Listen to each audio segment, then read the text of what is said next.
Bom dia. Antes de eu falar, vou começar por introduzir assim. La bioterapia nutrizionale è un metodo che utilizza l'alimento nelle sue componenti farmacologiche, utilizza le associazioni alimentari nelle quali sono comprese le modalità di preparazione importantissime per effettuare un vero e proprio atto terapeutico. Então, muito buonasera. O meu nome é Ana Moreira, eu sou médica e hoje vamos fazer uma palestra sobre bionutrição. E, portanto, convidei o Dr. Cláudio Pulcini, que é médico cirurgião há 22 anos, trabalha dentro da área da homeopatia e da bionutrição e também trabalha com a biorressonância, especificamente o aparelho Mora, que segue os princípios alemães do Dr. Vogt. Cláudio, grazie. Prego. Nós combinámos que ele fala português e eu ia falar alemão, portanto, vamos lá ver como é que isto vai correr. Então, dentro disto que estamos a falar, hoje vimos falar exatamente de bionutrição e a bioterapia nutricional ou a bionutrição é realmente um método, pode-se considerar um estilo de vida, no sentido que não é propriamente uma dieta, mas sim é uma aprendizagem sobre as formas de combinar os alimentos propriamente ditos, como vocês viram que eu li em italiano. Então, Cláudio, quer explicar? Do que eu já expliquei, okay. Vá. Allora, la bioterapia nutrizionale è questa metodica che usa l'alimento come se fosse un medicamento. Pertanto, cada alimento tem una sua parte farmacologica. Terapêutica, portanto. Terapêutica. Portanto, os alimentos são usados propriamente ditos como terapias ou do ponto de vista terapêutico. Exatamente. E esta metódica utilizza associação alimentares combinando alimentos un contro per ottenere un effetto terapeutico. È importantissimo também, oltre che a presenza di sostanze di alimento, è importante la metodologia di preparação. Ok. Portanto, a ideia do que queremos transmitir hoje é dar alguns exemplos de como se devem preparar os alimentos e como se devem combinar os alimentos para obtermos alguns benefícios terapêuticos. Exatamente. Está correto? Exatamente. Por este direito, senão. Ok. Então, portanto, neste sentido, não só é importante a combinação dos alimentos, propriamente dita, Exato. Mas também a própria preparação do alimento, correto? A preparação e depois a combinação. A combinação e a preparação. E a preparação. Isso, ok. Então, vamos ver se eu leio mais um bocadinho do italiano. Sì, vai. Vamos. L'alimento viene considerato non solo per suo contenuto, sì, ou seja, não só pelo seu conteúdo propriamente dito, esatto, ma per la biodisponibilità della sostanza contenuta nell'alimento. Portanto, a biodisponibilidade das substâncias que contém o alimento conta como, terapeuticamente falando, uma ação. Vai ter uma ação em cada pessoa. Exatamente, ma per esempio, facciamo un esempio per dimostrare questa palavras che tu lesti. Se io tenho dois alimentos che tenham ferro, tipo spinafra e tipo una endivia belga. Portanto, uma endívia e espinafre. E spinafra. A biodisponibilidade di ferro che tenham questi due alimentos sono differenti. Spinafra tem una biodisponibilidade minore di endivia. O, per esempio, di lentilhas, che tem ferro. Portanto, quando io vou dar... Portanto, estamos a falar, por exemplo, num caso de um paciente com uma anemia, que precise de ferro. Exato. O que estás a dizer é que existem alimentos com maior biodisponibilidade de ferro e, portanto, a forma como se combinam também vai interferir terapeuticamente para o doente melhorar da anemia. Exato. Ma depois a disponibilidade é também alimento tem uma maior quantidade. Não...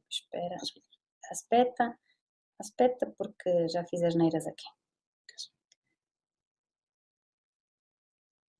Ai, meu Deus.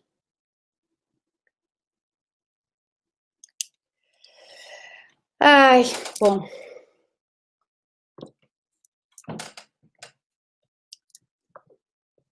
Tem sempre que me acontecer qualquer coisa, então tinha feito o direto no Instagram, no meu Instagram privado, e agora sim penso que estamos... Obrigada, Ivone, querida, por estar aí atenta. Bom, então hoje estamos a falar de bionutrição e, portanto, estávamos a dar o exemplo dos espinafres e do ferro e da endívia, certo? Sim. Também espinafres têm uma quantidade maior de ferro, ma a sua biodisponibilidade é minore de outra. Ok. Portanto, no final... É importante comermos alimentos, neste caso, temos uma anemia que é ferropénica, portanto, em que temos baixo ferro. Exato. Alimentos, embora que com menos ferro por miligrama de alimento, exato, mas com mais biodisponibilidade. Com mais biodisponibilidade. Ok. E questo é importante. Muito bem. E, portanto, o que é que eu vou ler agora a seguir? É que hoje temos aqui uma aula em italiano. Além da bionutrição, eu estou a ler em italiano. Portanto, le associazioni sono finalizzate nel rispetto della Costituzione del paziente. Ou seja, aqui também a associação dos alimentos são tidas em conta para... Da Constituição do próprio paciente. Do próprio paciente. Então, vamos explicar um bocadinho isso aos nossos queridos ouvintes. Nós somos todos diferentes. Somos todos diferentes. Não somos iguais. Aqui é mais alto, aqui é mais baixo, aqui é mais gordo, aqui é mais magro. Allora, quando fazemos tipo de alimentação, questo particolare come esta, temos de ter em consideração a estrutura física. Ok. E também a estrutura mental. A estrutura mental do próprio paciente. E a própria estrutura endócrina, certo? Exato. Se o paciente tem mais gordura no braço, nas coxas, na barriga, portanto, isso também vai entrar em linha de conta. Exato. Sobre os alimentos que devemos privilegiar nesta dieta. Per exemplo, fazemos sempre exemplo. Per exemplo. Un addensamento di gordura na zona dei fianchi. Ou seja, aquilo que ninguém quer, ele está a falar, termos gordura na zona das ancas ou das coxas. Coxas externas, però. Questa è una zona, per esempio, tipica del fígado. Quindi, então quando nós temos uma sobrecarga de gordura na zona da coxa propriamente dita, significa que, mesmo sem fazer exames, nós entendemos que o paciente tem uma sobrecarga do fígado. É importante realçar aqui que quando se fala de uma sobrecarga neste sentido, estamos a falar de uma sobrecarga funcional. O que é que isto significa? Significa que eu posso ter um exame de fígado, uma analítica sanguínea em relação ao fígado perfeitamente normal, mas ter uma sobrecarga funcional, correto? Exato. Parlei bem? Sim. Parlei. Perfeito. Porque muitas vezes, quando dizemos que existe uma sobrecarga de algum órgão, faz alguma confusão ao paciente que está numa consulta de medicina integrativa, exatamente porque nos vão dizer que as análises sanguíneas estavam bem, que fez uma ecografia que estava bem, mas aqui estamos a falar numa sobrecarga que é funcional, portanto, não é uma lesão celular ainda propriamente dito, é uma lesão da matriz extracelular, daquilo que se chama o tecido conjuntivo propriamente dito, e esta sobrecarga funcional é que nos vai indicar que a pessoa tem um determinado problema naquele órgão. Portanto, quando estamos a falar de uma sobrecarga das coxas, e agora estamos a aproximar-nos do verão, e ninguém quer ter gordura na zona das ancas, então nesse aspecto devemos explicar ao paciente que é um sinal de uma sobrecarga hepática. E se for, por exemplo, uma gordura na zona das coxas internamente? Na zona das coxas interna, e un seno, come si dice un seno? Umas un mamas. peito, masmas abundante e um sobrecargo de urins. Do rim. Então, meninas, se têm as masmas grandes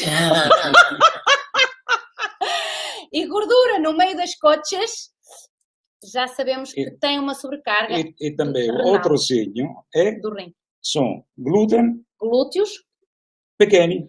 Rabo pequeno. Rabo pequeno, mamas grandes e gordura no meio das pernas é rim. Exato. Portanto, se identificam com isto, significa que temos que privilegiar a drenagem renal e também a emoção do rim, correto? Exatamente. Hoje não vamos falar disto, mas é um tema que eu amo particularmente, que tem a ver com cada órgão tem associado a uma determinada emoção, do ponto de vista da medicina tradicional chinesa, e, portanto, muitas vezes não estamos particularmente, as pessoas dizem, mas eu bebo água, ou então, mas eu não bebo álcool, como é que eu tenho uma sobrecarga do fígado?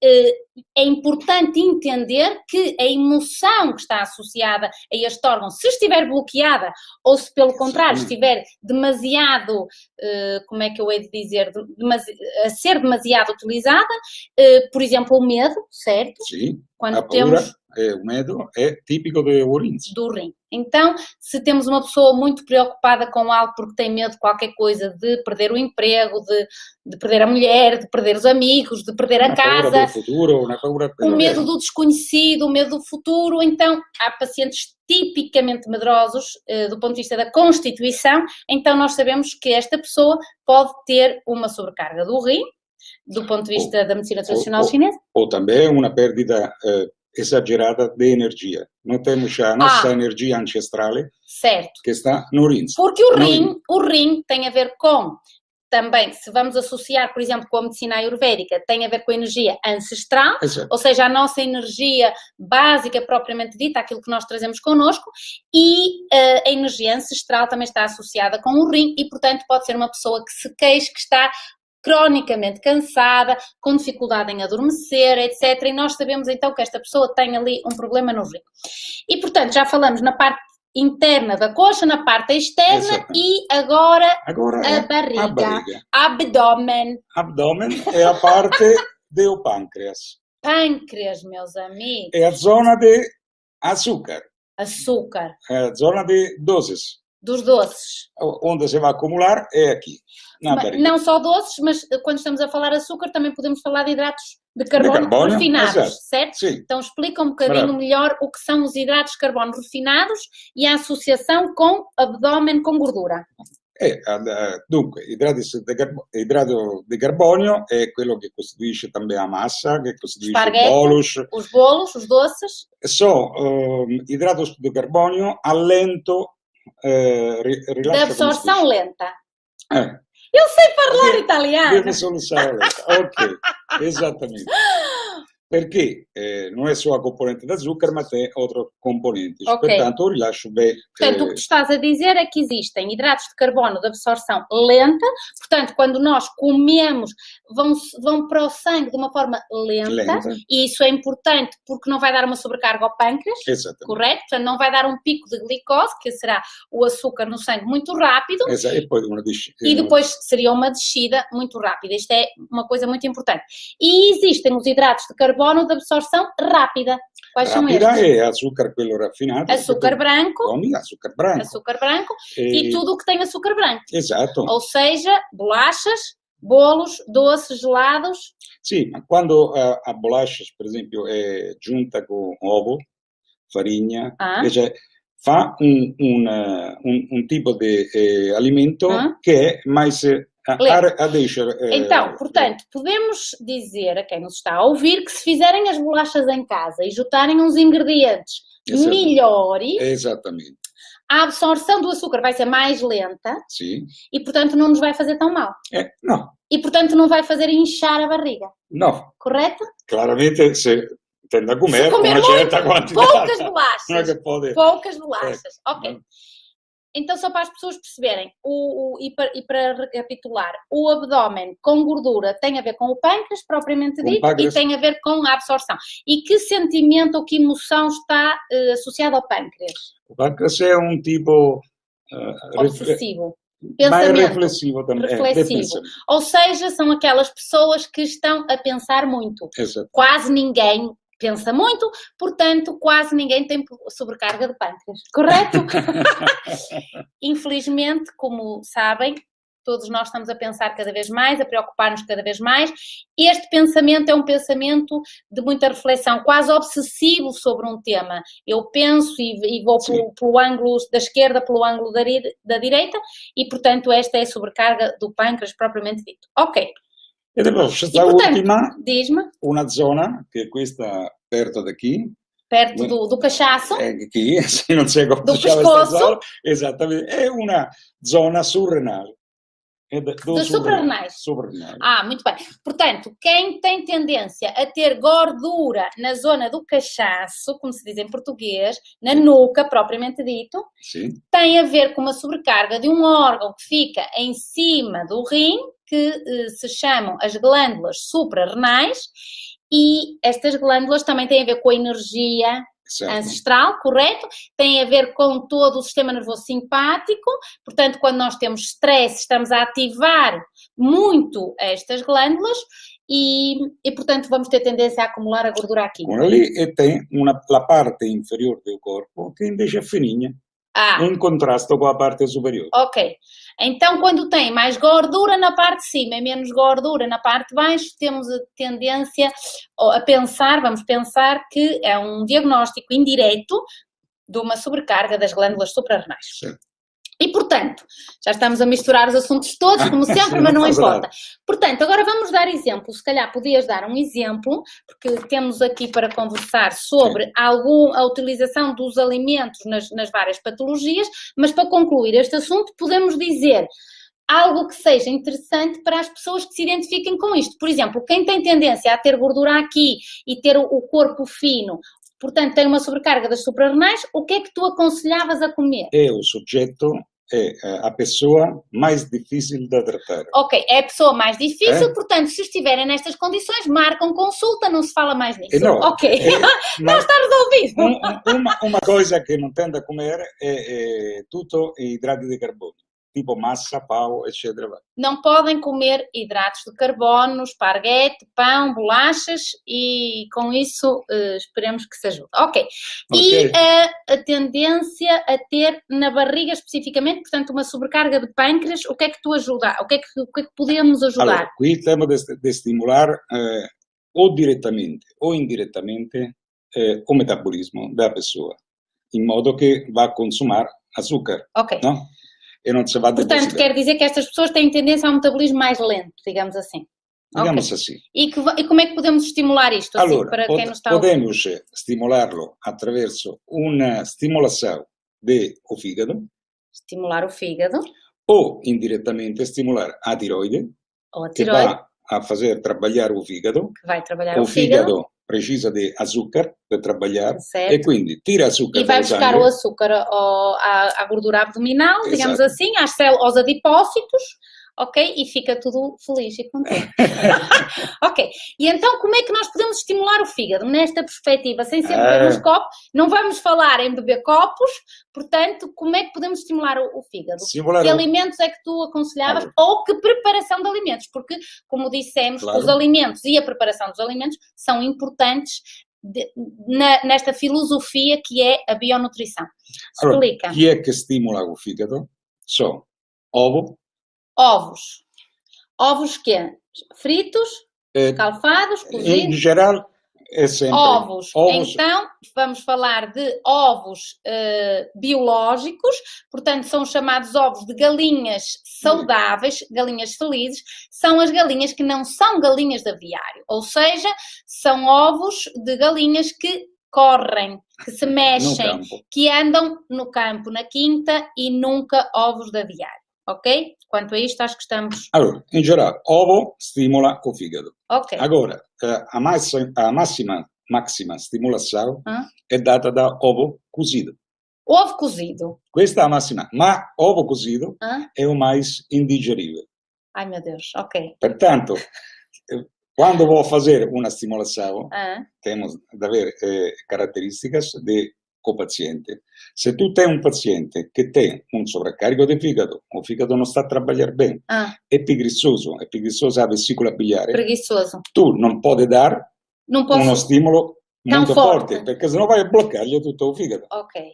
Allora, vai a usare ovo na sua forma mais simples, Que é o quê? che pode essere un ovo scalfato, Ovo escalfado, un ovo alla coque, um ovo à coque, un ovo a vapore, um ovo a vapor. l'uovo cru direttamente, ma chi gosta di quello. Ah, eu não. E questo è. Depois passi a ovo frito, Depois, ou ou mexido. seja, quando já temos um bocadinho o fígado e a vesícula a trabalhar melhor, Exatamente. podemos fazer então o ovo frito. Sim. O ovo frito, quando dizemos ovo frito aqui neste caso, com um azeite Un po' di virgem Sì, per e sempre. ou óleo de coco, por exemplo. O di sempre tende ad avere, perché sta... Vabbè, Ai, va bene, depois eu estou a confundir já tudo. Então, esqueçam o óleo de coco, neste caso vamos falar em azeite. Sim, Tá azeite certo? virgem. Para não confundir, azeite virgem, extra virgem, ok? Bom, então estamos a falar de estimular o fígado com o ovo e mais um exemplo, 2 ou 3 exemplos. Depois, quale che stimola? È un subfritto, ossia una verdura salteada.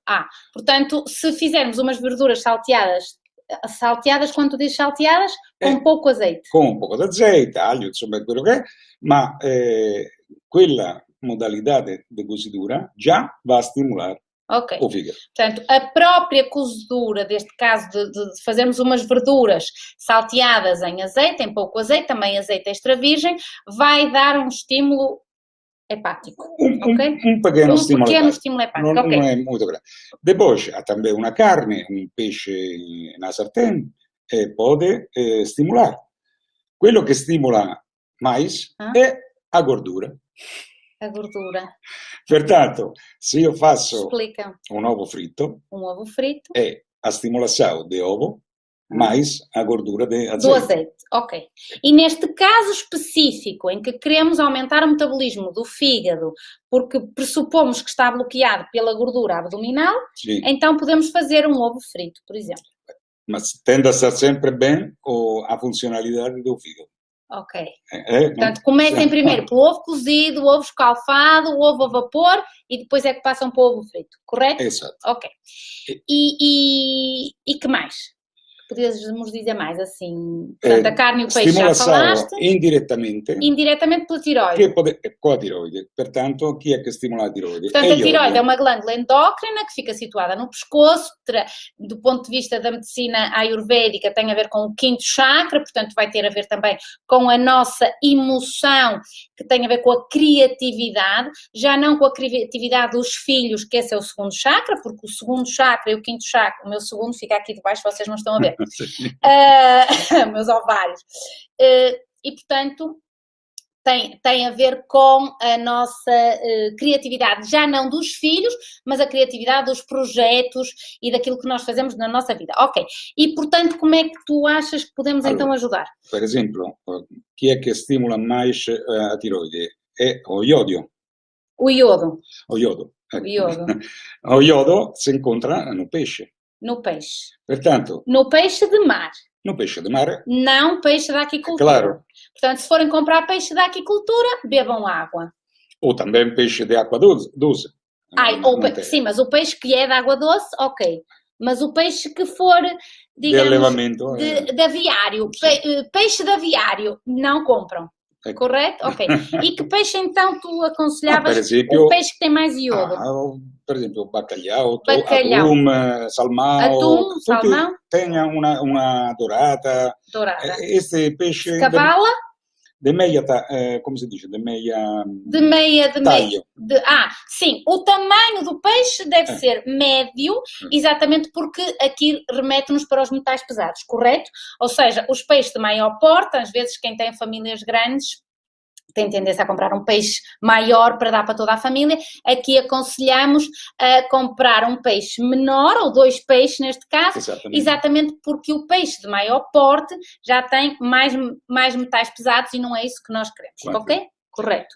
Então, portanto, a tiroide precisamos de iodo e o iodo encontra-se nestes peixes que tu acabaste de falar. Depois, depende de como tu vai cozinhar um peixe. se fai no forno, se fai in crosta di sal, se fai na sartén, se vai fazer uma fritura. Uma fritura, ok. Alô? Então vá, para estimular a tiroide, o que é que achas que podemos aconselhar no caso específico da gordura abdominal que estamos a falar? Ou podemos usar peixe no forno, um peixe grelhado. Grelhado no forno, portanto, sem azeite, queres tu dizer? Sim, sem azeite. Sem azeite, grelhado, sim. Grelhado e que temperatura estamos a falar? A temperatura de cozedura. 200 graus, 220 graus, porque não estamos a pôr azeite. Exato. Ok. Depois pode fazer em crosta de sal. A crosta de sal mantém todos os elementos do peixe. Então, passem a ser uns chefes gourmet, sabem que o Dr. Cláudio é um excelente chefe, ok? Se nunca provaram dos alimentos do Dr. Cláudio, vamos convencê-lo a não ceder o restaurante, porque ele é um chefe excelente. Então, Cláudio, o que estás a dizer é que as pessoas façam o peixe ao sal, o chamado peixe ao sal. O peixe ao sal, em crosta de sal. Em crosta de sal, ok. Depois, se fazemos um peixe frito, sim, oltre in aggiunta de iodio, temos a fritura. Ok, portanto, temos aqui a gordura que é do azeite, que vai quando fazemos um peixe frito. Isto é o oposto daquilo que eu digo, mas eu estou calma aqui a aceitar.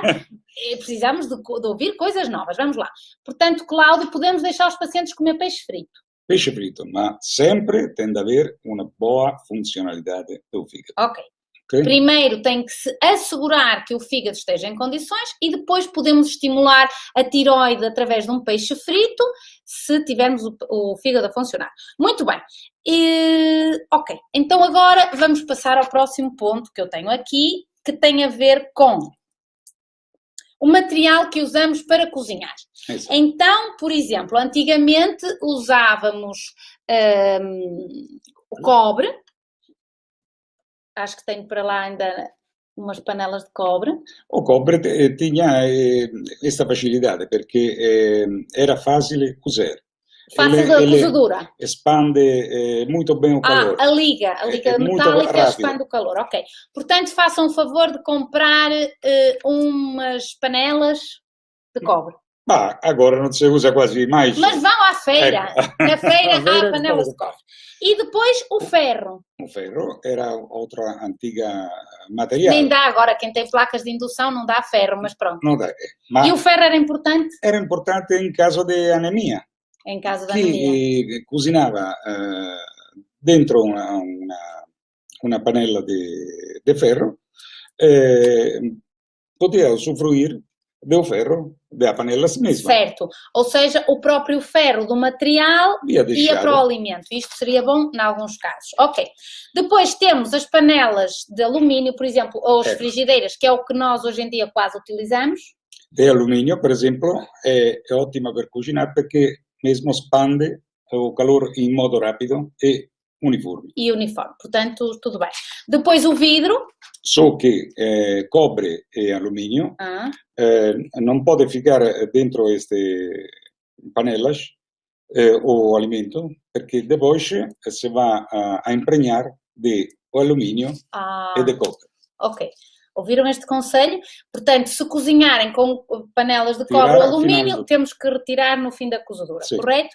E depois temos o vidro, que é interessante para cozinhar, mas não tem nenhuma particularidade. O vidro não tem nenhuma contraindicação. Contraindicação. E as panelas que usamos antiaderentes, o que é que tu achas? Allora, antes quella de aço, que usamos muito frequentemente, de aço... Aço inoxidável. Lì temos rilascio un poco de cromo. Cromio. Cromio, perché quando si va a cozinhar com a panela de aço, vem deixado um bocado de cromio. Ok. Então quer dizer, o que tu estás a dizer é que, consoante aquilo que nós gostaríamos de obter, podemos comprar umas panelas ou uns tachos com esses elementos. Exato. Interessante, não é? Muito bem. E as panelas e as frigideiras que são antiaderentes? Antiaderente. Qui stiamo a... Um problema è quando a panella antiaderente si incomincia a come si dice? A ter riscos. A ter riscos. Riscos. E quella patina che è isolante Certo. pode ficar come un elemento anche anticamente se dizia che era mau. Favorer o tumor. Ok. Bom, agora então cuidado com as panelas antiaderentes, não as risquem. Quando velha, deitem fora, não sejam forretas e comprem novas. Exatamente. Correto? Ok. E poi c'è a terracotta, a famosa terracotta que agora antiga, já não se arranja, nunca vi, mas è ottima per una cositura lenta, per esempio se faziano feijão dentro, se faziam legumes. Ouviram? Estão a aprender? Muito bem. Então agora tínhamos aqui algumas questões, por exemplo, já demos o exemplo do excesso de peso e da gordura, o que é que poderíamos fazer, mas temos, por exemplo, aqui umas perguntas que nos fizeram em relação, por exemplo, a uma gastrite, uma pessoa que tenha um problema de refluxo, uma pessoa que tenha um problema de estômago, tem dificuldade da digestão, o que é que nós podemos aconselhar?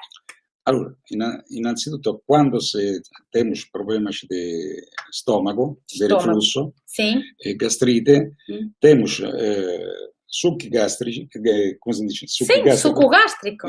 O succo gastrico dello stomaco non tende a essere diluito. Pertanto, tutto quello che contiene acqua va a diluire o succo gastrico e a digestão fica inferiore, fica com mais dificuldade. Portanto, o que estás a dizer é que os pacientes com estes problemas gástricos têm que ter cuidado para não diluir o ácido clorídrico do estômago. Exato. E por isto, e é um dos motivos pelos quais a digestão se faz mais difícil. Por exemplo, uma salada que tem muita água não é indicada. Certo. Beber água à refeição, por exemplo. Pouca água à refeição ou nenhuma. Ou nenhuma. Eu não bebo água à refeição. Mas como é que podemos... E temos de dar alimentos secos. Alimentos secos. Que vão absorver o succo gástrico. Ok.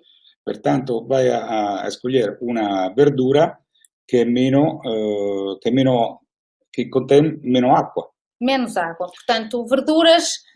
Per mia esperienza, almeno che normalmente faccio comer o funcho. Funcho. Perché è lenitivo per la mucosa. È cicatrizante da mucosa gastrica. O come si chiama? Courgette. Che tem uma ação lenitiva. Uma ação reparadora da mucosa. Ok, tem muito potássio. Feijão verde. Mesmo potássio. E endívia belga.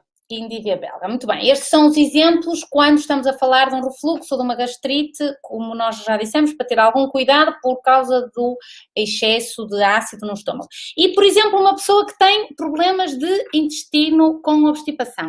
Sabemos que, ou melhor, informamos que o trânsito intestinal deve funcionar diariamente, entre 1 a 2 vezes por dia, as fezes devem ser moldadas, sem cheiro, e quando se limpa o chamado rabo, ou mucosa anal, tecnicamente falando, o papel quase não devia ficar sujo.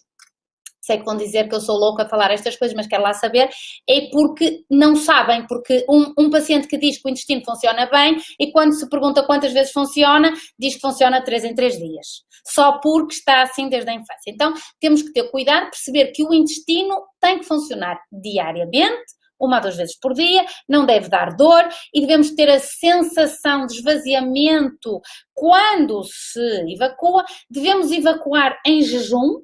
Ou melhor, não deveríamos comer antes de evacuar. Então, quem só vai evacuar à noite, meus amigos, só deviam comer depois de evacuar. Aguentem o dia todo até cagar e só depois é que comam.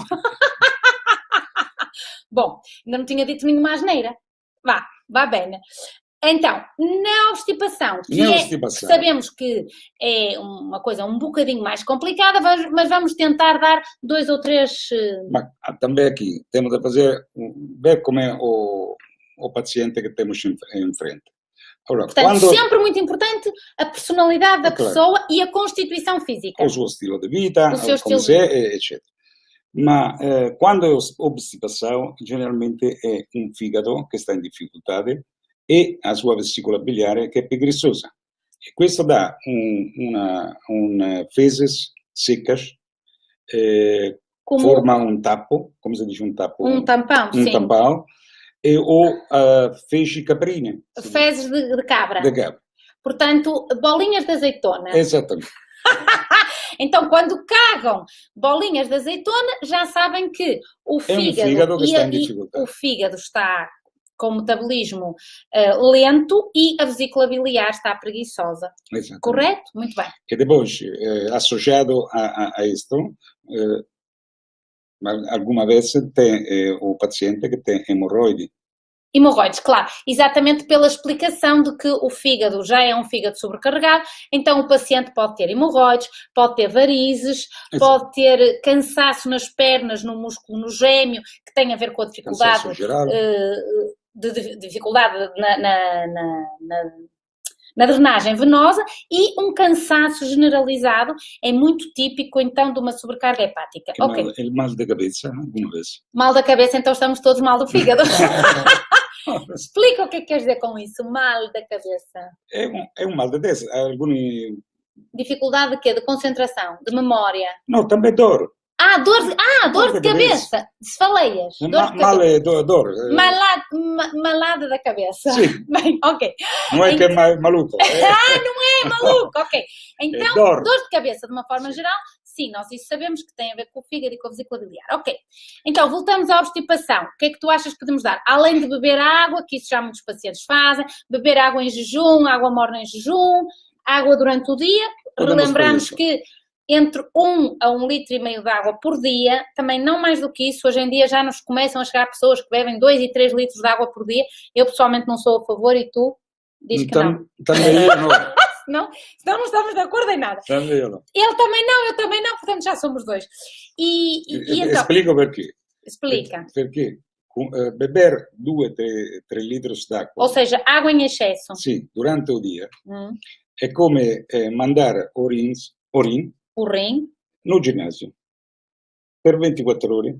Ele continuamente va no ginásio. Agora, enfraquecer. Allora, vai a fazer tu 24 ore de ginásio cada dia. Como vai a ficar depois? Allora, urine tende a trabalhar, mas tende a descansar. Isso. Portanto, 1 litro, 1,5 litros para um adulto médio durante o dia. Ok.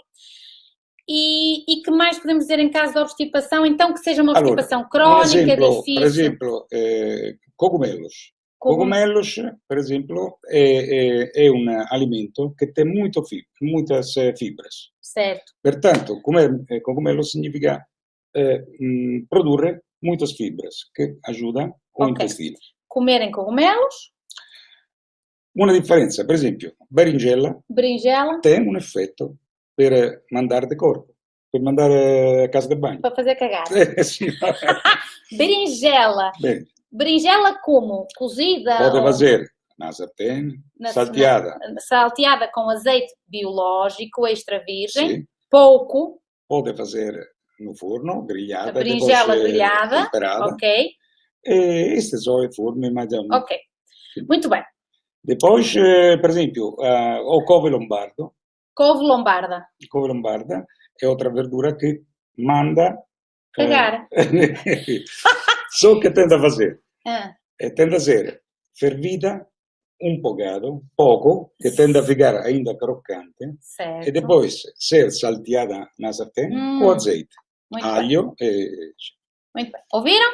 Então vá. Courgette tem efeito oposto. Então, não comer courgette se quiserem cagar. Correto? Ok.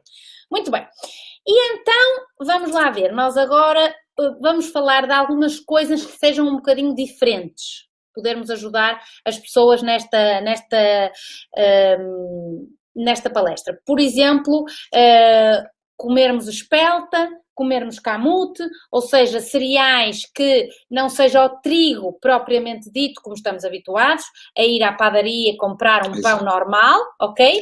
Mas comer cereais de outra proveniência. Sim. Eu quero falar un bocado sul trigo. Sobre o trigo. O trigo Vamos falar sobre o trigo. è stato demonizzato, come si dice? Demônio. O trigo é um demônio. Ma não é assim. Nós crescemos no passado com o trigo, não? Certo. Allora, há 10.000 anos que comemos trigo, que foi quando surgiu o trigo.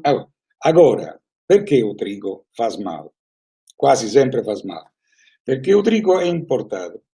E o trigo importato viaggia su barcos. Em barcos? Sì, perché se vem da América Latina, certo. Tem da fazer um viaggio de um mês.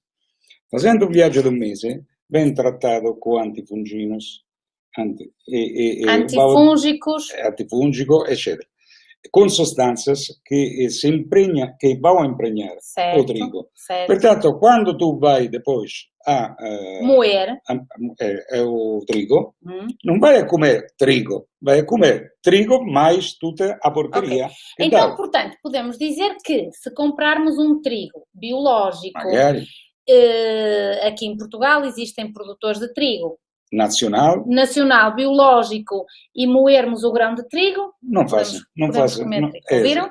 Compraram no outro dia, comprei um moinho, emprestaram-me um moinho para experimentar, ainda não comprei, e agora estamos a moer cá em casa os grãos e a fazer farinha disso e com isso fazer o pão. Também, outra coisa... Estou a ficar top. Não, é especial. Vamos a tratar também do leite, não? Queres falar do leite? Do leite. Ai, não. Perché o leite faz mal? Não, é só para dizer... Por causa da vaca! Toda a gente sabe que a culpa é da vaca, sempre. Mas não é só e do boi. Não é só da vaca. A parte que é do contadino, perché è ele che dà da comer a vaca. Certo. Ma o problema nasce depois. Quando vão a tirar o leite nas várias fattorias, que vão fazer? Vão a misturar todos latos que eles vão apanhar. Allora, tu pode dar um alimento bom. Certo. Outro pode dar porcaria. Estou a perceber. Pode dar... Claro, mas nós não temos uma vaca no quintal. Mas é aquilo que temos a fazer. Ir a comprar um leite... de vaca. Bom. Biológico. Ao pascolo. Ao pasto. Ok, bom. Bem. Então, Então, antes de irmos para as perguntas que temos aqui, explicar também que a base filosófica, teórica da lógica da rotação dos alimentos tem a ver realmente com imunologia pura, do ponto de vista da mucosa intestinal. Porque se eu estou sempre a consumir um determinado alimento, se eu todos os dias como o mesmo pequeno almoço, há 20 anos que eu como o mesmo pequeno almoço, isso faz com que a mucosa do meu intestino, do ponto de vista de sobrecarga, esteja sempre a produzir os mesmos antigénios, e isso cria uma reação antigênio-anticorpo no meu corpo, que é o que vai dar esta sobrecarga imunológica e que depois pode ter alguns sintomas, como por exemplo a obstipação, as dores de cabeça, as dores articulares, ou seja, existe uma intolerância porque eu estou sempre a comer a mesma coisa. Ok? Portanto, essa é a explicação imunológica do que se passa a nível da mucosa intestinal. Vamos pensar na mucosa intestinal como um leitor de código de barras. Portanto, sempre que eu como, a mucosa intestinal lê os alimentos que estão a chegar e depois os alimentos vão ser degradados no lúmen intestinal, portanto, no tubo intestinal.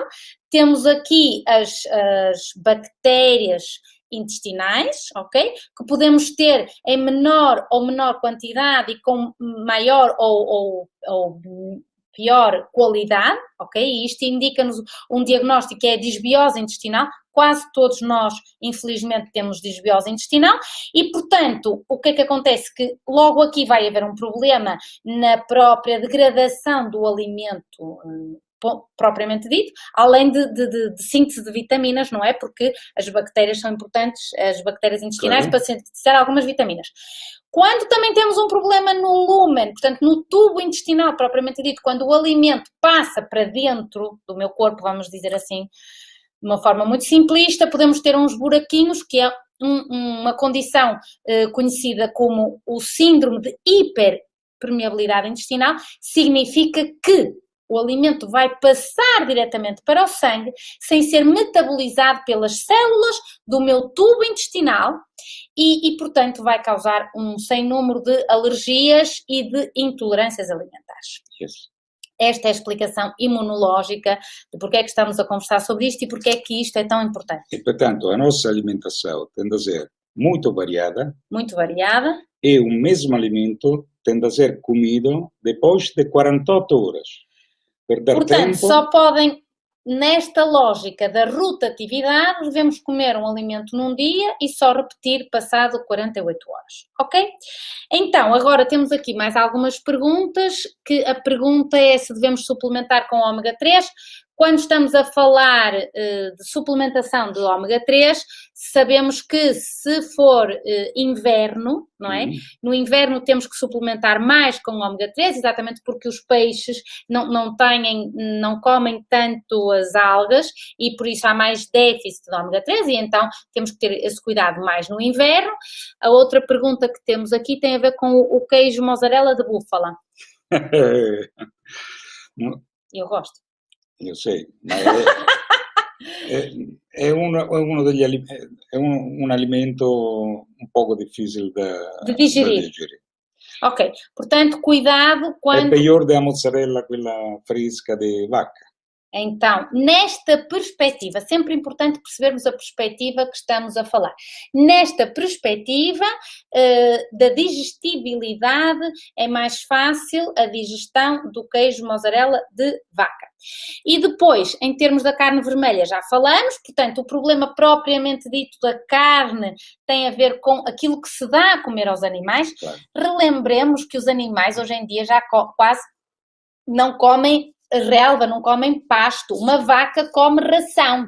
E, portanto, como uma vaca come ração, primeiro não tem que se mexer para comer, porque a vaca e o boi, mas a vaca a andar no pasto tinha que se mexer e isso aumenta a massa magra, que era importante para fazer uma carne de boa qualidade, além de que comia o pasto propriamente Claro. disso, não é? E, portanto, iria metabolizar para depois nós comermos, não é? E depois está o discorso energético, está a ar, all'aperto, com o sol, Isso. e respira. Ou seja, consideramos aqui, digamos, quase um respeito pelo animal, no sentido em que um animal que esteja ao ar livre, a apanhar sol também e a mexer-se, a ter o movimento propriamente dito da sua musculatura, isso é o que faria uma carne de boa qualidade. Portanto, assim como a questão do trigo, o que é importante percebermos é que um trigo que vem de um sítio longe, e, portanto, que tem uma série de produtos para que se mantenha em condições. A mesma coisa falamos da carne, a mesma coisa falamos dos animais, do peixe, quando o peixe é da aquicultura. Portanto, tudo isto é o que prejudica a nossa alimentação. Exato. E o kefir de água? Kefir. Que dizes do kefir de água? Va bene ou não va bene? O kefir va bene. Kefir de leite. Também de leite. Mas io dico che va bene. ele diz que va bene, eu digo que não va bene, mas o kefir de água dizemos que va bene. Sim, é okay. Neutro. É mais neutro, ok, muito bem. E, portanto, ok, aqui tínhamos uma pergunta que era a mandioca. A mandioca fa parte di farine, mandioca, tapioca, quelle... Ao pequeno almoço. Ao pequeno almoço io... Per esempio, noi usavamo também para a criança. A mandioca para as crianças, sim. Isso seria outra palestra. Estamos a falar de adultos, porque as crianças têm a sua própria... as diferenças em termos nutricionais e em termos de crescimento e, portanto, só isso dava uma palestra. Muito bem. Cláudio, queres dizer mais alguma coisa? Queres falar, por exemplo, aqui... Per esempio, eu queria dar un esempio di una combinazione, cioè di una ricetta. Uma receita tradicional, uma receita tradicional e que possamos, nesta perspectiva, utilizar. Per esempio, você qui conhece o pesto alla genovese. O pesto alla genovese è stato inventato a Genova, in Liguria, in un região che è de mar, è una região de mar. Io sto a ver che aqui, quando sto no ristorante, muitas pessoas comem pesto. Ah, Perché? Perché Porto è una città di mare. Porto é mar. Probabilmente Porto. Porto.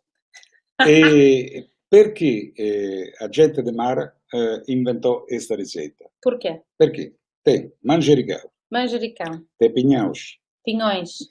tem Eu un adoro poco pinhões. de parmesão ou pecorino, a seconda da ricetta. Certo. E depois azeite virgem, extra virgem. Sono elementi che davo aglio, tem aglio. Certo. Allora, la mistura è un prodotto che calma la popolazione che vive no mar perché è sotto influenza di iodio Ok. e pertanto calma con questi prodotti Certo. e integra perché una popolazione che sta aperto do mar Sì. consuma sotto il sole eccetera va a consumare a suar, pertanto O seu ar. va a perdere minerais. Muito bem. Perceberam? Muito interessante Ok. esta forma de pensar. Então, um prato interessante para quem vive perto do mar será então este esparguete com pesto. Esatto. E E depois pinhões, e azeite, agevola manjericão. da page. Dá paz. Amanhã vou comer um esparguete de pesto. Então, e agora estamos aqui a perguntar um exemplo de um pequeno almoço. Temos 5 minutos. Pequeno almoço, a seconda di quello che è, per esempio, in pazienti che tengono iperglicemia o diabete, Uhum. o pequeno almoço tende a ser salgado, Salgado. non è doce. Portanto, o que estamos a falar, mas vamos dizer geral, mas ok, o que o Dr. Cláudio estava aqui a dizer é que um pequeno almoço de uma pessoa que tenha diabetes devia ser salgado. Per esempio, una fatia, 50 grammi di pão, Pão. com, io so che tu hai, o presunto, Ai!